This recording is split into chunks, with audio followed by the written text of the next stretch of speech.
In a world where whispers can ruin empires and flattery hides the blade, you are surrounded by manipulators.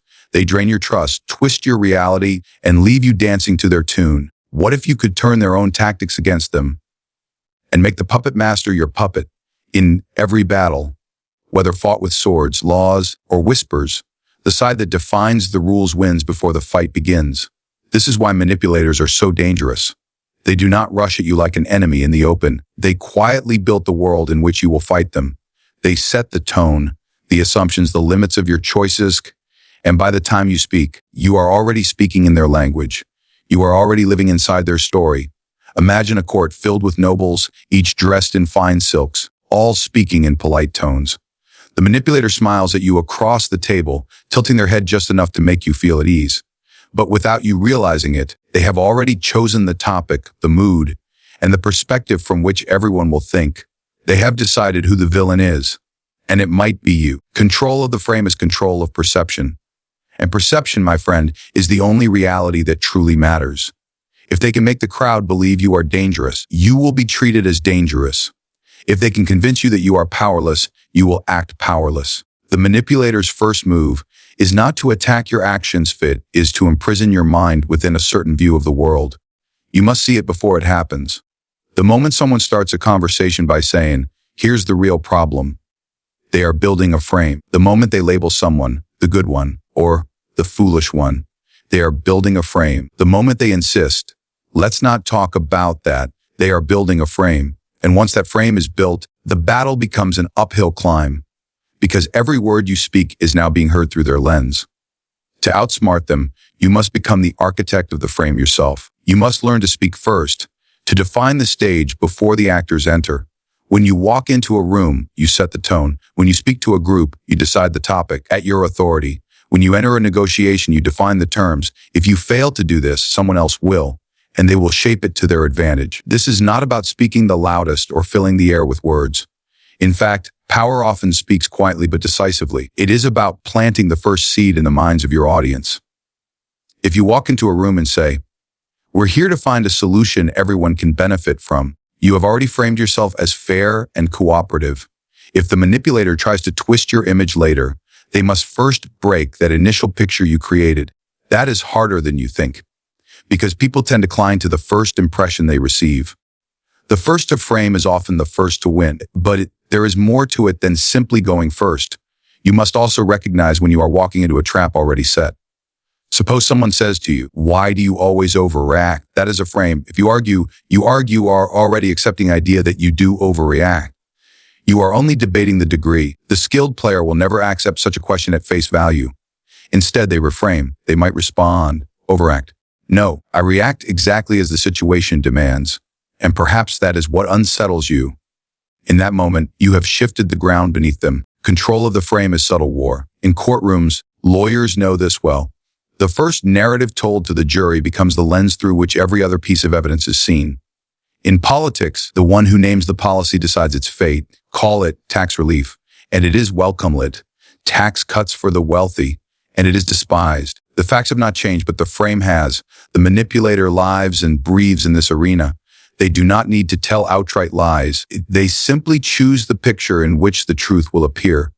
If you want to strip them of their power, you must refuse to live inside their picture. The moment they set a frame, you break it. The moment they declare what the problem is, you ask, "But is that truly the problem?" The moment they try to make you the defendant, you become the judge. This is not arrogance. It is survival. You may think this is manipulation in itself. Perhaps it is. But in a game where one side writes the rules while the other blindly plays, refusing to take control is not moral purity. It is surrender. The manipulator counts on your hesitation, on your belief that truth will speak for itself. It will not. Truth without a frame is like a soldier without armor. It may be brave, but it will bleed quickly. There is a reason kings are crowned before they rule. The crown is a frame. It tells the people, this is your ruler. The ruler could be weak, foolish, or unworthy, but the frame gives him legitimacy. Manipulators crown themselves in conversation.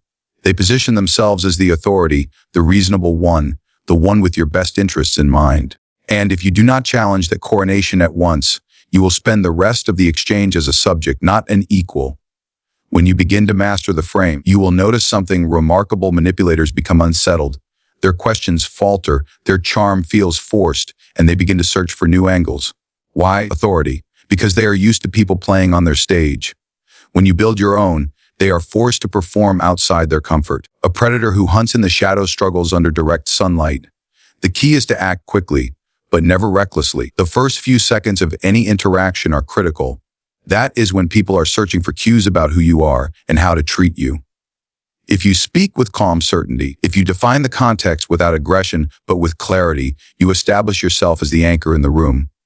And an anchor is hard to move. Control of the frame is not only about your words, it is also about your presence, your posture, your tone, your pacing. All of these signal to others who holds the ground. The manipulator often leans in with an eager smile, trying to draw you into their tempo. Resist. Keep your own pace. Make them adjust to you. The moment they match your rhythm instead of you matching theirs, the balance of power shifts. If you can master this, if you can see the invisible stage being built around you and choose to build your own, you will find that manipulators lose their advantage before they even begin at your authority. They will try to twist facts, but you have already set the lens through which those facts will be viewed. They will try to provoke you, but you have already defined the tone of the encounter. They will try to lead you, but you have already chosen the road. The manipulator thrives in noise. Their weapon is words.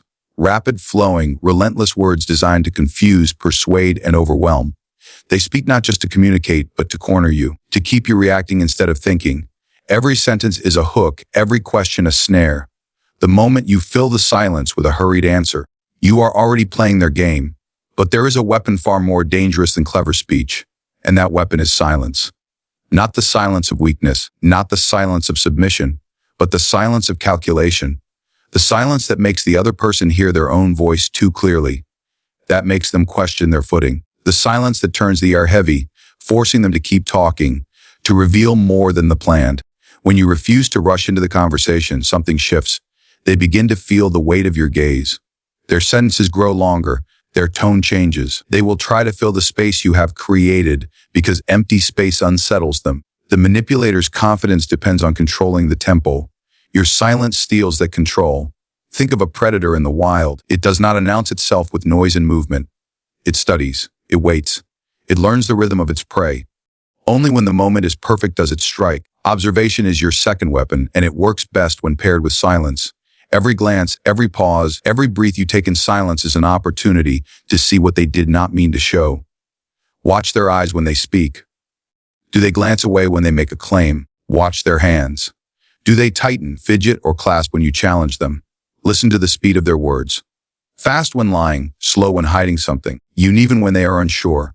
These are signals they cannot fully control, no matter how clever they believe themselves to be. The manipulator counts on your desire to speak, to defend yourself, to prove your point. They rely on you revealing your thoughts too quickly. They bait you with accusations, hoping you will rush to deny them, because in that rush you will offer more information than they could have extracted by force. They know that most people are uncomfortable with silence and will fill it without realizing what they've given away. Your task is to reverse this dynamic. Make them the one who fears the pause. Make them the one who feels the pressure of the quiet. When they ask you a question designed to trap you, pause. Let the seconds stretch. Watch them. The more still you are, the more they will move. In their speech, in their posture, in their mask. Do not mistake silence for passivity. Silence is not retreat. It is a form of dominance. It tells the other person, I do not need to rush. I am in control of my response. I choose when and how to answer. That choice unsettles the manipulator because it tells them their tactics are not working. Observation turns you into a mirror. When they speak, you are not only hearing their words, you are dissecting them. You're comparing what they say to how they say it. You are collecting every contradiction, every hesitation, every slip, and you store these away, knowing that information is power and timing is everything. The manipulator lives in performance. They present a version of themselves to you and hope you will accept it without question. Observation allows you to see through that performance, to catch the moments when the act falters, and it always falters. No one can wear a mask perfectly forever. It is in the small details, the slight change in tone when they speak about a certain person, the sudden shift in posture when they think they've won, that you see who they truly are. Silence also forces them to commit. When you do not interrupt, when you simply watch and wait, they must keep speaking to hold your attention. And in doing so, they may promise things they cannot deliver, reveal contradictions in their story, or expose their true intentions. They dig their own hole. And you hand them the shovel by saying nothing. There will be moments when they try to break your silence by provoking you. They may laugh, accuse you of hiding something, or try to make you feel rude for not responding. This is because they feel the imbalance of power shifting. The urge to speak will be strong, but you must resist it until the moment you choose to act. Your reply, when it comes, will feel heavier because it is rare. Every word will carry more weight because you have not wasted them. A single well-timed sentence after a long silence can hit harder than an entire speech. The manipulator may deliver a long, winding explanation meant to confuse you, and you respond only with, "Interesting. Let's go back to what you said earlier. Why did that change?" In that moment, you reveal that you were listening to everything, remembering everything, and that you are not the easy target they imagined. When you pair silence with observation, you stop playing defense. You are no longer reacting to their moves. You are studying them, drawing out their weaknesses, forcing them to reveal their strategy before you show yours. You make them feel exposed without ever raising your voice or challenging them directly. The greatest advantage of this method is that it costs you nothing. Words can be misinterpreted, twisted, or used against you. Silence cannot be misquoted. Observation cannot be disproven. You give them nothing they can weaponize while taking everything you need to dismantle them later. This is how the predator becomes the judge, not by barking louder, not by rushing into conflict, but by making the manipulator exhaust themselves under the weight of their own performance. By the time you choose to speak, the picture will be clear, and the trap will already be closed around them. A manipulator thrives on imbalance. They push when you resist, they whisper when you shout, they act warm when you grow cold. Their strength lies in being one step ahead of your emotions, in making you feel out of sync, so they can guide the rhythm of the interaction. They want you chasing their tone, adjusting to their pace, falling into their game without even realizing it. But there is a way to turn this game against them. By becoming their reflection. When you mirror a manipulator, you give them the illusion that they are in control, that you are aligned with them, that you understand them completely. And in this illusion, they begin to relax. They lower their guard. They start to reveal more, believing you are on their side. It is not a confrontation. It is a seduction, not of the heart, but of their trust in their own power over you. Imagine you are in a negotiation. The manipulator leans back, speaking slowly, acting as though time is on their side. If you rush your words or lean forward eagerly, you give them the upper hand. But if you match their pace, mirror their posture, and adopt the same deliberate tone, you strip away their advantage. They are no longer controlling the tempo. You are walking in step with it, denying them the chance to keep you off balance. This technique works because people are drawn to familiarity. They trust what feels like them. When you subtly mirror their gestures, their tone, even certain phrases they use, you create a subconscious signal that says, "We are alike." And once they believe you are alike, they stop fighting to dominate you. They begin to confide in you, sometimes without realizing it. The key is subtlety. This is not about copying them like a mockingbird. That would be too obvious and would alert them to your game. Instead, it is about weaving threads of their behavior into your own. If they speak with high energy, you raise yours slightly. If they speak softly, you lower your voice just enough to match the intimacy. If they pause often, you let silence breathe in your own sentences. The manipulator is constantly scanning for control. When they feel resistance, they push harder. When they feel mirroring, they sense agreement. That sense of agreement is your camouflage. Behind it, you are watching, studying, collecting. You are gathering their patterns, their weak points, the cracks in their performance. And because they believe you are aligned with them, your authority, they will often reveal more than they intended. Sometimes their true objectives, sometimes their fears, sometimes the lies they've told to others.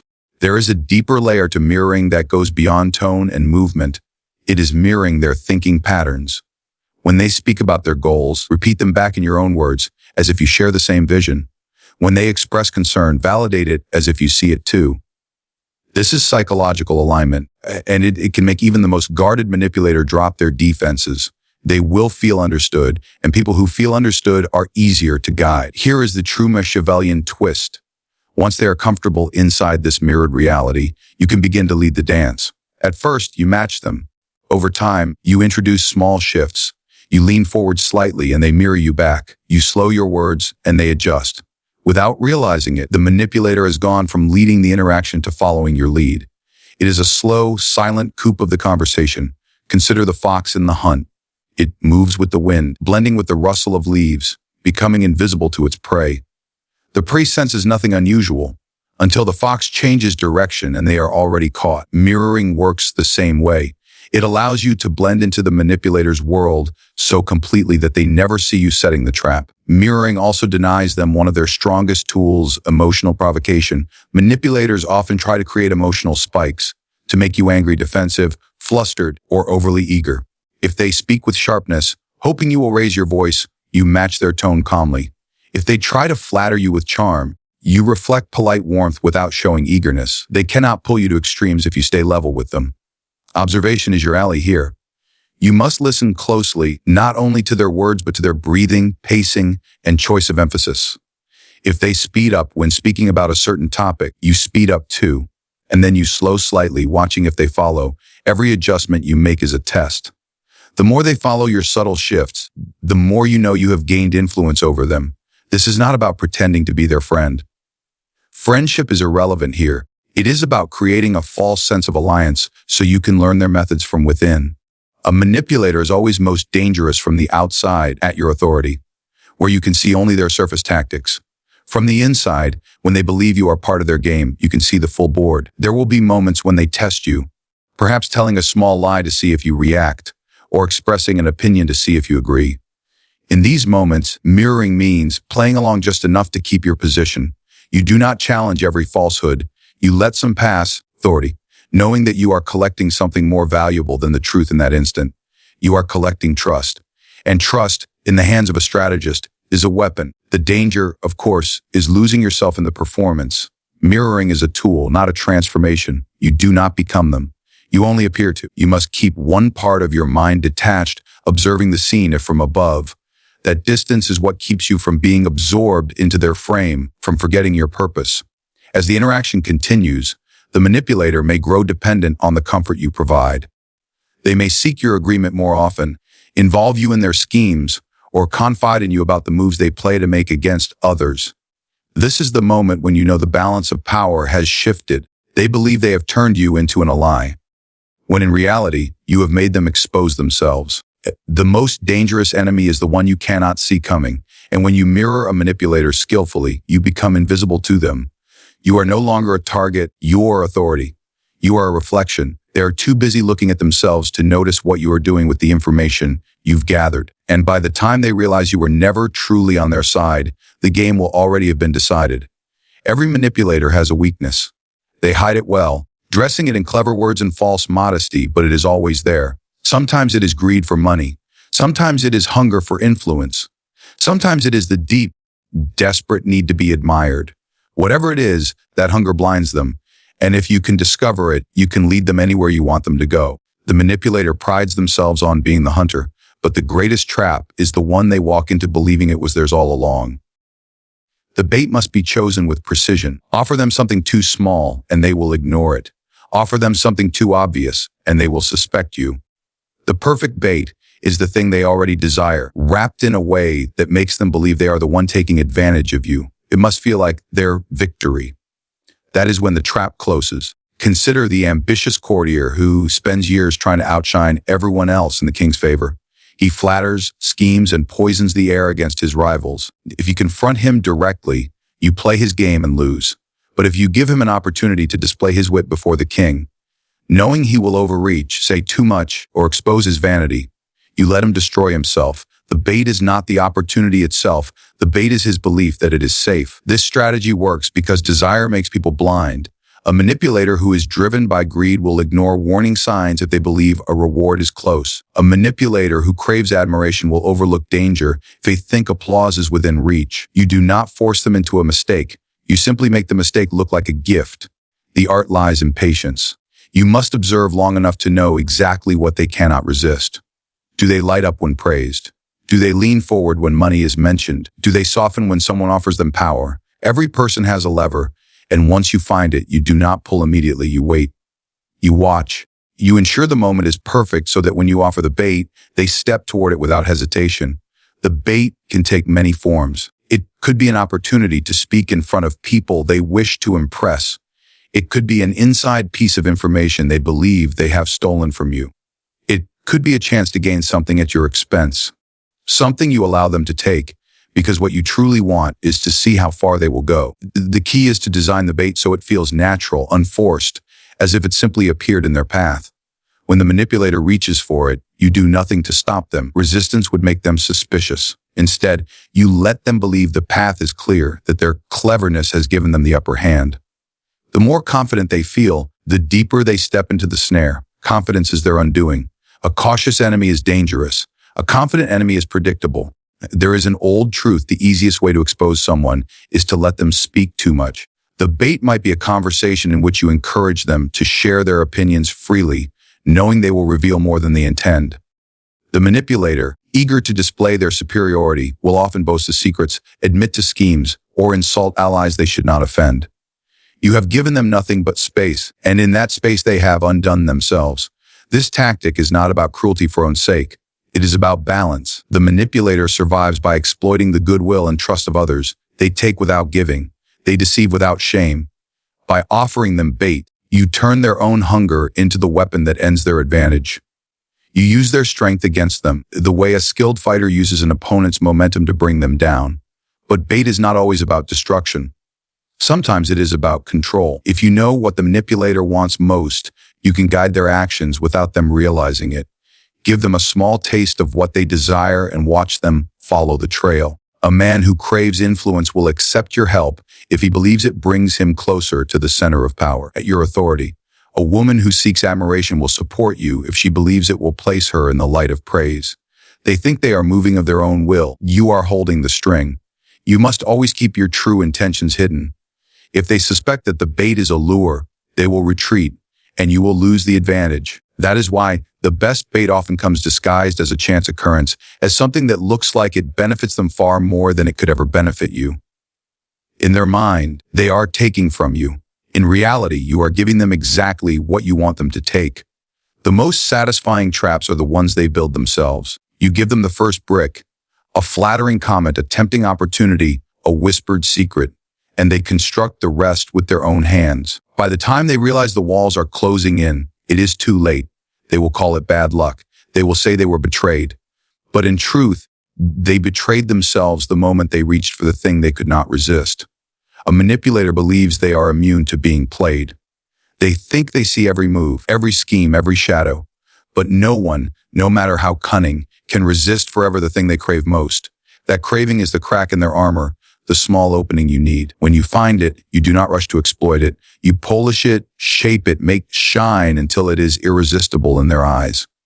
You wait until the moment when their greed, their vanity, or their ambition blinds them completely. Then you simply step aside and let them walk into their fate. In the game of power, the manipulator is not the strongest player. They are simply the one most willing to move first. They thrive in confusion, feed on reaction, and shape the battlefield so quietly you do not notice until you are already fighting on their terms. But you now hold the weapons that strip them of this advantage. Away at your authority, you know how to seize the frame before they can build it.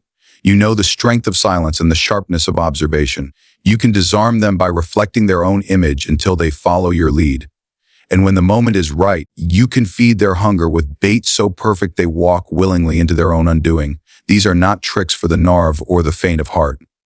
They require patience, precision, and the discipline to see beyond the surface of words and gestures.